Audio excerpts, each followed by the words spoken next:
अगर आप चाहते हैं हमारा ऑडियो वीडियो सबसे पहले सुनने के लिए तो हमारा चैनल शिल्पा म्यूजिक और को सब्सक्राइब करें और दोस्तों बेल आइकन जरूर दबाएं।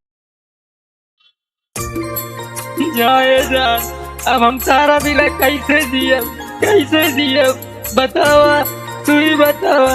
तू तो धोखा दे के चल गयलू पिंटू के साथ।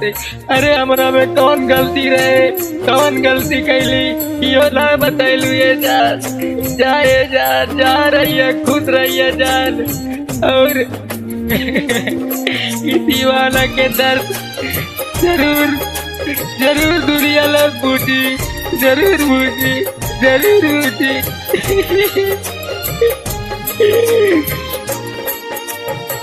नजरिया चुरा के चल गइल दूसरा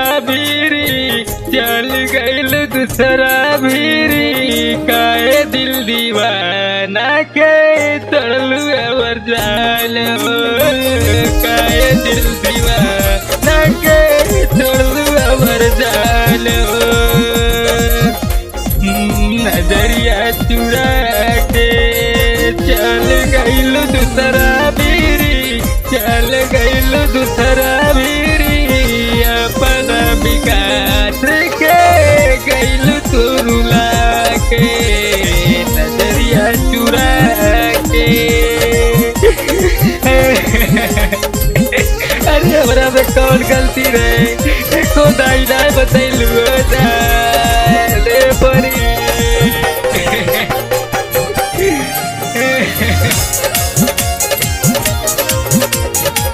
कहे दिल दीवाना रे, दिल अनजाना रे।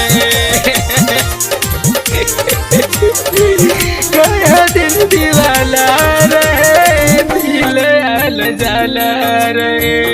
धोखा दिल गोरिया में बहुत दोस्तिया पुराना रहे गोरी, हमारे तोहार दोस्ती बहुत पुराना रहे।